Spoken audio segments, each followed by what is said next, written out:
السلام علیکم ناظرین، امید کرتا ہوں آپ تمام لوگ خیر و عافیت سے ہوں گے۔ ہمارا آج کا ٹاپک سیدنا امام حسن رضی اللہ تعالیٰ عنہ کے فضائل اور خصائل۔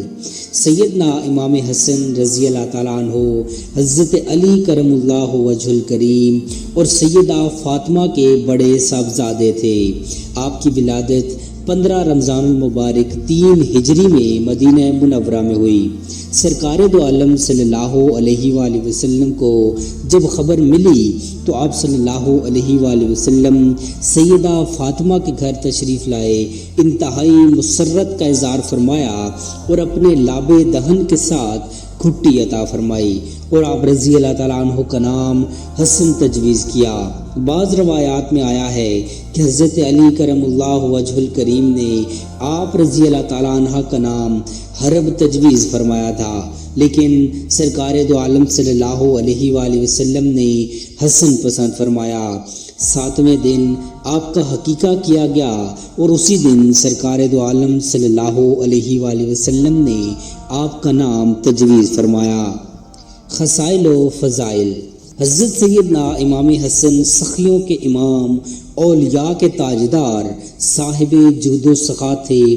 آپ طبعاً بہت زیادہ منکسر المزاج، حلیم الطبع، کریم النفس، سراپائے عجز و انکسار، تکلیف پر صبر کرنے والے، اللہ پر کامل توکل رکھنے والے باوقار شخصیت تھے۔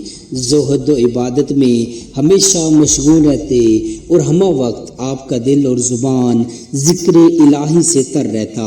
حضرت امام حسن رضی اللہ تعالیٰ عنہ سر سے لے کر سینے تک حضور اقدس صلی اللہ علیہ وآلہ وسلم کے مشابہ تھے، جبکہ حضرت امام حسین رضی اللہ تعالیٰ عنہ سینہ اقدس سے لے کر پاؤں تک آقا دو عالم صلی اللہ علیہ وآلہ وسلم کے مشابہ تھے۔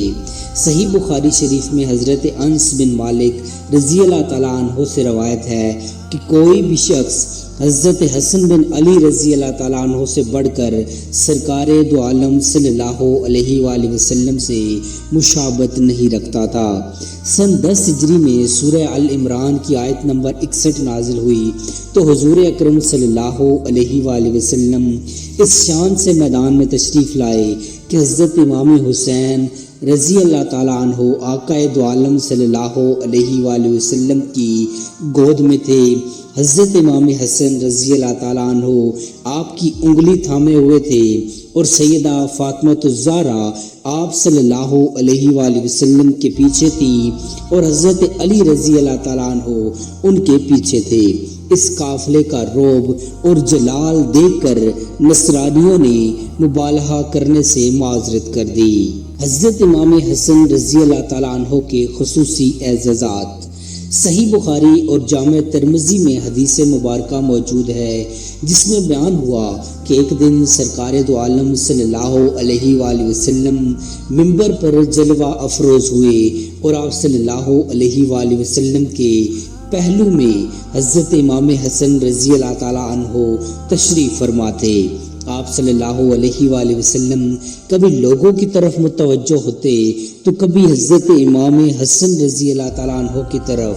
پھر آپ نے ارشاد فرمایا، یہ میرا بیٹا سردار ہے، یقیناً اللہ تعالیٰ اس کے ذریعے مسلمانوں کے 2 بڑے گروہوں میں صلح کروائے گا۔ کبیر طبرانی حدیث نمبر 18478 میں روایت ہے جس کا مفہوم ہے کہ حضور اکرم صلی اللہ علیہ وآلہ وسلم مرض وصال میں تھے کہ سیدہ فاطمہ حضرت امام حسن اور حضرت امام حسین کو آقا دو عالم صلی اللہ علیہ وآلہ وسلم کی بارگاہ میں لائیں اور عرض کی کہ ان کو کچھ عطا فرمائیے، تو آپ صلی اللہ علیہ وآلہ وسلم نے فرمایا کہ حسن میری ہیبت اور سرداری کا مالک ہے، جبکہ حسین میری جرت اور سخاوت کا۔ جنت میں نوجوانوں کے سردار۔ حضرت امام حسن اور حضرت امام حسین علیہ السلام ابھی عالم طفولیت میں تھے کہ آقا دو عالم صلی اللہ علیہ وآلہ وسلم نے ان کو جنتی نوجوانوں کے سردار ہونے کی بشارت سنائی۔ کتب احادیث کی معتبر کتاب معجم اوسط لطبرانی اور کنز الاعمال وغیرہ میں یہ روایات موجود ہیں۔ جب جنتی جنت میں قیام پذیر ہو جائیں گے تو جنت الفردوس کہے گی کہ یا اللہ، آپ نے وعدہ فرمایا تھا کہ آپ مجھے آراستہ کریں گے، تو اللہ کریم ارشاد فرمائیں گے کہ میں نے تمہیں حسن اور حسین سے مزین نہیں کیا۔ یہ سن کر جنت دلہن کی طرح ناز کرنے لگے گی۔ سنن ابن ماجہ میں حدیث مبارکہ درج ہے۔ حضرت ابو ہریرہ رضی اللہ تعالیٰ عنہ سے روایت ہے کہ حضور اکرم صلی اللہ علیہ وآلہ وسلم نے ارشاد فرمایا کہ جس نے حسن اور حسین سے محبت کی اس نے مجھ سے محبت کی، اور جس نے حسن اور حسین سے بغض رکھا اس نے مجھ سے بغض رکھا۔ حضرت امام حسن کی جود و سخا۔ حضرت امام حسن رضی اللہ تعالیٰ عنہ جود و سخا میں اپنی مثال آپ تھے۔ جو بھی آپ کے دروازے پر آتا آپ اس کو خالی ہاتھ نہ لوٹاتے بلکہ انعام و اکرام سے مالا مال فرما دیتے۔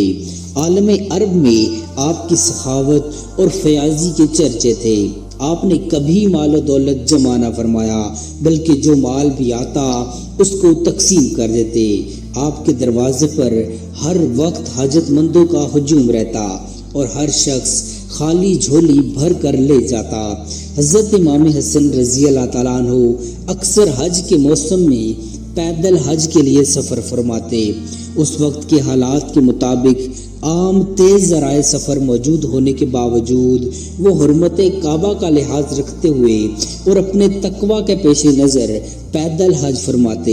ایک دفعہ اس طرح کے سفر کے دوران آپ کے پاؤں مبارک متورم ہو گئے۔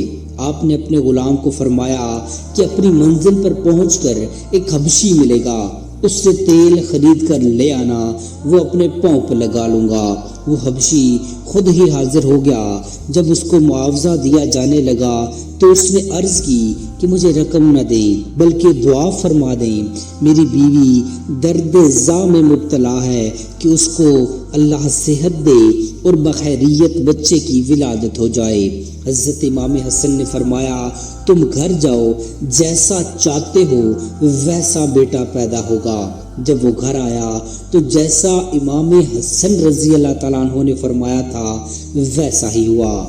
دلائل النبوت از امام ابو نعیم میں درج ہے کہ حضرت ابو ہریرہ رضی اللہ تعالیٰ عنہ سے روایت ہے کہ ایک وقت اندھیری رات میں حضرت امام حسن رضی اللہ تعالیٰ عنہ حضور اکرم صلی اللہ علیہ وآلہ وسلم کے پاس بیٹھے تھے تو عرض کی مجھے اپنی والدہ کے پاس جانا ہے۔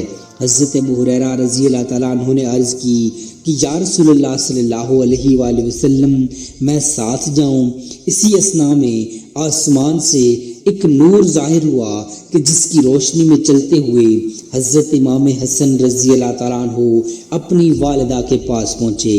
سنن ترمذی کتاب المناقب میں درج ہے کہ ایک بار حضرت امام حسن رضی اللہ تعالیٰ عنہ حاضر خدمت ہوئے اور حضور اکرم صلی اللہ علیہ وآلہ وسلم کے کندھے پر سوار ہو گئے۔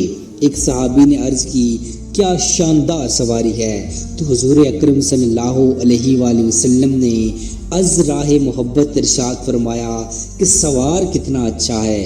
سنن ترمذی میں ہے کہ حضور اکرم صلی اللہ علیہ وآلہ وسلم اکثر فرمایا کرتے کہ یہ دونوں میرے بیٹے اور میری بیٹی کے بیٹے ہیں، یا اللہ میں ان کو دوست رکھتا ہوں، تو بھی ان کو دوست رکھ۔ ترمذی میں ایک اور مقام پر درج ہے کہ حضور اکرم صلی اللہ علیہ وآلہ وسلم سیدہ فاطمہ کو فرماتے کہ میرے دونوں بیٹوں کو لاؤ، پھر ان دونوں کو سونگتے اور سینے سے لگاتے۔ طبرانی میں ایک روایت موجود ہے جو حضرت علی رضی اللہ تعالیٰ عنہ سے مروی ہے کہ وہ حضور اکرم صلی اللہ علیہ وآلہ وسلم کی بارگاہ میں حاضر ہوئے جب آپ نے ایک چادر بچھا رکھی تھی۔ اس چادر پر حضور کے ساتھ سیدہ فاطمہ، حضرت علی رضی اللہ تعالیٰ عنہ، حضرت امام حسن رضی اللہ تعالیٰ عنہ اور حضرت امام حسین رضی اللہ تعالیٰ عنہ بیٹھ گئے۔ حضور اکرم صلی اللہ علیہ وآلہ وسلم نے چادر کے چاروں کونے پکڑ کر ان پر ڈال دی اور گرہ لگا دی، پھر دعا فرمائی کہ یا اللہ تو بھی ان سے راضی ہو جا جس طرح میں ان سے راضی ہوں۔ حضرت عباس بن عبد المطلب رضی اللہ تعالیٰ عنہ بیان فرماتے ہیں کہ ایک وقت ایسا تھا کہ جب قریش کی جماعت سے ملتے تو ہمیں دیکھ کر وہ گفتگو روک دیتے۔ ہم نے بارگاہ رسالت میں شکایت کی تو حضور اکرم صلی اللہ علیہ وآلہ وسلم نے فرمایا کہ اللہ رب العزت کی قسم، اس شخص کا ایمان کامل نہیں ہو سکتا کہ جب تک اس کے دل میں اہل بیت کی محبت نہ ہو۔ خلافت کا مختصر دور۔ امام حسن رضی اللہ تعالیٰ عنہ 21 رمضان المبارک 40 ہجری کو حضرت علی شیر خدا کی شہادت کے بعد 6 ماہ سے 8 ماہ منصب خلافت پر مطمئن رہے، لیکن مسلمانوں کو باہمی افتراق سے بچانے کی خاطر آپ خلافت سے دستبردار ہو گئے اور باقی زندگی مدینہ منورہ میں عبادت میں گزاری۔ مدینہ منورہ مراجات کے بعد آپ رضی اللہ تعالیٰ عنہ کا زیادہ وقت لوگوں کو آقا دو عالم صلی اللہ علیہ وآلہ وسلم کے فرامین کی تعلیم میں گزارا۔ آپ رضی اللہ تعالیٰ عنہ کا زیادہ وقت مسجد نبوی میں بسر ہوتا، دور و نزدیک سے آنے والے علم کی پیاس بجھاتے۔ آپ رضی اللہ تعالیٰ عنہ سے کئی روایات بھی مروی ہیں جو کتب احادیث میں موجود ہیں۔ حج کے موقع پر آپ رضی اللہ تعالیٰ عنہ کے گرد ہجوم کثیر ہوتا اور زیارت کرنے والوں کا تانا بندھا رہتا۔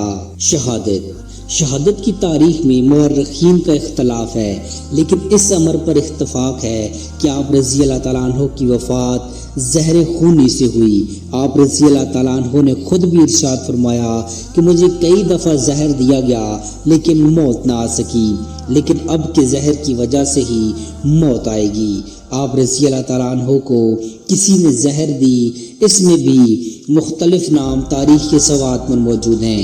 اللہ کریم ہمیں امام حسن رضی اللہ تعالیٰ عنہ کے اسوہ پر عمل کرنے کی توفیق عطا فرمائے، آمین۔ امید کرتا ہوں آپ کو ہماری آج کی ویڈیو پسند آئی ہوگی۔ مزید ایسی انفارمیٹیو ویڈیوز دیکھنے کے لیے چینل کو سبسکرائب کر لیجئے۔ جزاک اللہ خیرہ۔